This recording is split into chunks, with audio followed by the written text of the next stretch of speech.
Oke, halo, selamat siang Sobat Genves semuanya. Apa kabar? Kita kembali lagi dalam Klinik Saham di episode kali ini, edisi 19 Februari 2024 ya. Apa kabar Sobat Genves semua? Semoga sehat-sehat terus dimanapun Sobat Genves berada, dan juga semoga portonya selalu dalam keadaan cerah, sumringah, dan sehat terus gitu ya. Market 2 hari ini rebound, tapi hari ini mengalami koreksi nih. Nah, nanti kita akan coba bahas nih elemen seputar market. Saya nggak sendirian, sebelah saya udah ada partner saya nih, yang juga saya nemenin juga di BTS ya, ada Mas Vino. Halo Mas Vino, apa kabar? Halo. Baik, alhamdulillah. Dan Sobat Genves, nanti kalau ada pertanyaan, jangan ragu, jangan malu, jangan sungkan. Langsung kirimkan aja di kolom komentar ya. Nanti kita akan bahas. Ada mungkin saham-saham yang mau dikulik, view-nya seperti yang mau dibahas, boleh banget. Ketik aja kode sahamnya di kolom komentar, nanti kita akan bahas bareng-bareng. Mungkin sambil menunggu teman-teman bertanya ya, kita mungkin bahas dulu nih market hari ini ya Mas Vino ya. Kayaknya marketnya ada aset taking profit kali ini Mas Vino ya, karena mengalami koreksi hari ini. Gimana nih Mas Vino? Ya, jadi emang betul ya, hari ini terutama di sesi 1 tadi ya, IHSG terpantau mengalami pelemahan, yaitu sebesar 35 poin atau 0,52%. Nah, sektor yang terkoreksi cukup dalam atau yang paling dalam ya di perdagangan sesi 1 tadi, yaitu sektor keuangan ya, yang sektor yang boleh dibilang dalam 2 hari terakhir ini mengalami kenaikan yang cukup signifikan. Jadi boleh dibilang ya ini memang lebih ke arah profit taking sambil menunggu data yang cukup penting juga ya di sektor keuangan, yaitu BI rate, yang dimana keputusannya ini nanti kita lagi nanti ya, karena sebentar lagi akan diumumkan. Tapi menurut konsensus sendiri memang untuk BI ya di RDG kali ini kemungkinan akan menahan suku bunga acuan di level 5,75%. Tapi tentunya kita tunggu nih, kira-kira BI bakal beri kejutan lagi nggak setelah di pertemuan sebelumnya kita diberi kejutan ya oleh BI dengan pemangkasan suku bunga 25 basis point gitu teman-teman. Nah, untuk sektor yang menguat sendiri ya, kalau kita lihat di perdagangan hari ini yang cukup signifikan dan sangat mencolok, ini adalah sektor teknologi ya.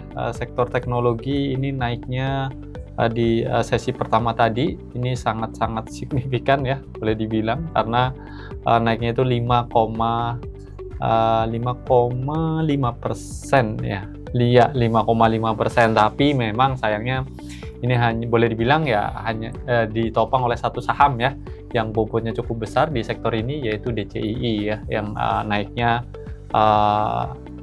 cukup tinggi ya, bahkan di perdagangan saat ini juga masih naik cukup tinggi ya untuk DCII. Oke. Kemudian juga ada emiten lain ya, data ini di sektor teknologi juga ya. Jadi emang ya DCI sendiri naiknya itu 19,97% ya, kalau boleh dibilang 20% gitu. Jadi itu sedikit review ya untuk perdagangan di sesi 1. Selanjutnya tentunya kita akan membahas pertanyaan dari teman-teman semua ya, atau Sobat Genves yang udah join di Klinik Saham kali ini. Oke, mungkin ada pertanyaan Andre yang mau dijawab dulu. Iya, jadi teman-teman jangan ragu-ragu ya, langsung aja kirim pertanyaannya untuk kita bahas segera nih teman-teman di live Q&A di Klinik Saham ini. Oke, udah ada pertanyaan masuk nih dari Pak Bagus Dimas ya. Ini ada yang bertanya, PBRI gimana view-nya? Terus apakah IHSG ini mungkin nggak sih bakal turun ke 6.500 ya?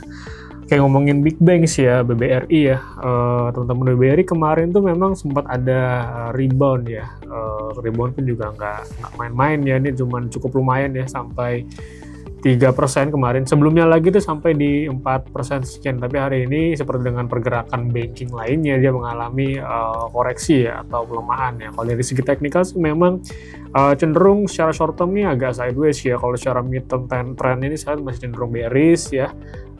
Target penguatan sih mungkin agak terbatas untuk BRI, sementara dia kalau misalnya ada penguatan dia ada resist di sekitar level 4250 dan resist kuatnya itu di sekitar level 4350 teman-teman ya. Sementara support dari BRI sendiri yang terdekat itu sekarang di level 4000 jelas ya sebagai support psikologis, lalu support berikutnya di sekitar level 850 ya. Tapi di sini sebenarnya ada beberapa poin menarik ya ngomongin soal BBS termasuk BRI ya, Mas Mino ya. Belakangan ini ada juga kebijakan-kebijakan baik dari pihak perseroan ya maupun dari pemerintah yang harapnya lebih menggairahkan nih saham-saham BRI dan bisa menarik inflow asing ya.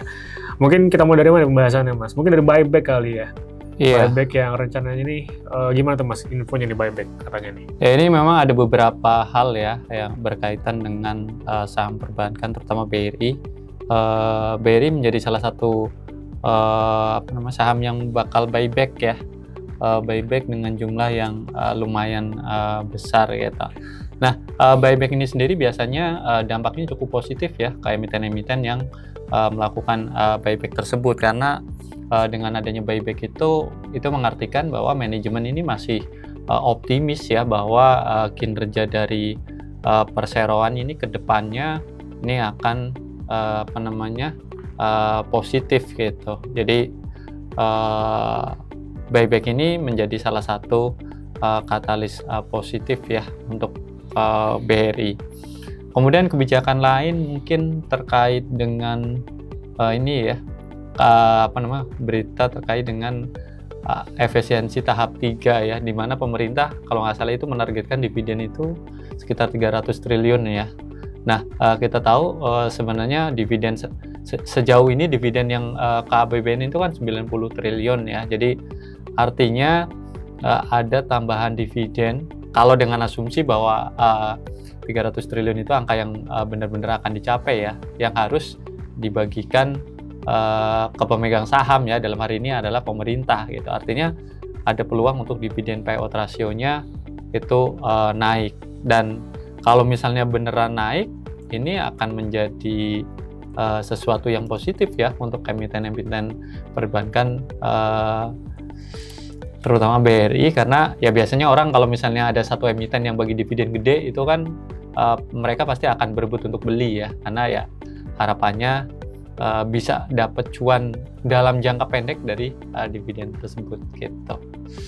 Itu yang kedua. Kemudian yang ketiga mungkin lebih ke arah ini ya, keputusan BI yang tentunya kita tunggu dan udah keluar ternyata ya, Bapak Ibu sekalian. Jadi untuk suku bunga acuan sendiri di pertemuan RDG Februari ini dipertahankan di level 5,75% ya. Jadi tidak ada kejutan lagi. Yang menarik adalah dari sisi data penyaluran kredit ya, atau pertumbuhan kredit, di mana di bulan Januari itu masih tumbuh double digit ya, yaitu 10,27%. Ini masih sedikit turun dari bulan sebelumnya 10,39%, tapi dengan kondisi likuiditas yang cukup ketat, pertumbuhan double digit ini ya boleh dibilang cukup oke lah gitu. Antam gimana nih Mas? Ini kan harga emas lagi naik terus nih. Iya. Masih oke nggak sih kenaikannya, atau menguat ke berapa lah targetnya? Ya mungkin kalau untuk tekniknya bisa dibantu Andre. Jadi secara sentimen sendiri memang kalau untuk Antam ya ini cukup menarik. Kita tahu Antam salah satu segmen bisnisnya adalah jual beli emas ya. Jadi memang dia trading emas, bukan yang produksi sendiri, tapi dia beli kemudian dia jual. Tapi itu belakangan dari segmen bisnis emas tersebut itu mengalami kenaikan yang cukup signifikan ya. Jadi baik dari sisi harga jual rata-rata maupun dari sisi volume ya, karena memang kalau orang Indonesia ini kayak kelihatannya cukup gemar untuk berinvestasi di emas gitu. Jadi ketika harga emas ini cenderung naik, bahkan ini ada prediksi dari host asing ya, yang memprediksi bahwa harga emas ini kemungkinan bisa menuju ke level 3.100. Saat ini kan harganya masih di bawah 3.000. Jadi saya pikir secara sentimen masih cukup menarik ya. Dan dari sisi valuasi sendiri, kalau dari tim riset kita sih untuk saat ini untuk Antam ya direkomendasikan hold dengan target di 1.600. Nah, harga terakhir berapa sih Indra untuk Antam? Oke, saat ini harga masih running di 15.70 nih Ya, untuk Antam. Masih secara valuasi juga masih ya sedikit under value ya. Nah, untuk teknikalnya sendiri gimana nih Indra? Oke ya, melihat harga saham Antam memang cukup menarik perhatian teman-teman. Dalam 2-3 hari ke belakang, harga rally-nya pun juga boleh dibilang ya bukan rally yang receh-receh ya, ini cukup signifikan nih. Dalam satu hari dia bisa menguat 5, 4%, 3% ya, secara beruntun ya teman-teman.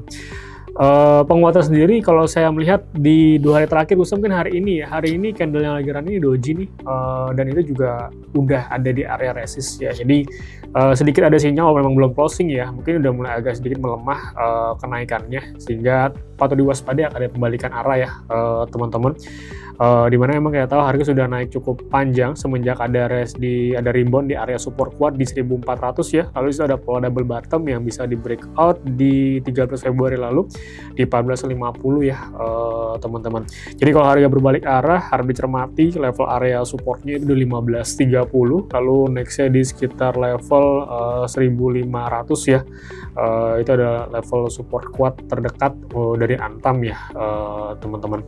Oke, jadi itu dulu untuk Antam. Buat yang mungkin udah sempet pegang mau sell on strength dulu, ini juga udah boleh banget untuk trading ya teman-teman, karena menurut saya ini nextnya dia akan melakukan pengujian area resist ya yang udah di breakout ya per hari ini ya teman-teman. Dan dari pola candle sih masih udah agak weak nih, tapi kita lihat di harga closingnya dia tetap bisa close di atas level resist atau malah dia udah berbalik arah duluan.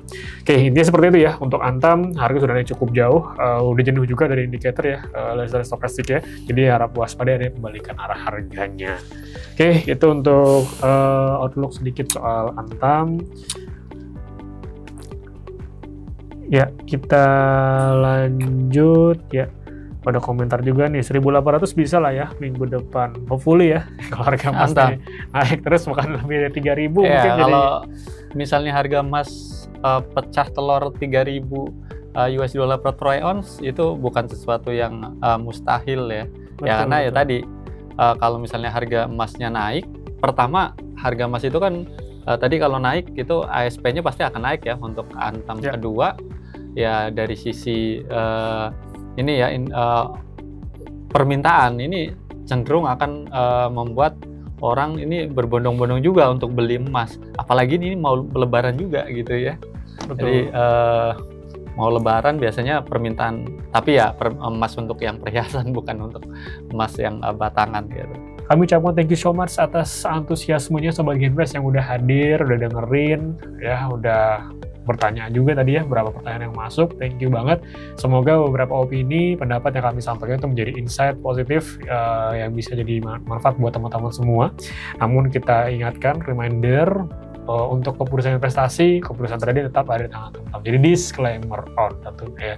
Mas Bino ada tambahan? Closing statement ke teman-teman? Enggak. Tetap semangat lah pokoknya untuk mendapatkan cuan. Oke, thank you sekali lagi teman-teman. Sampai jumpa lagi.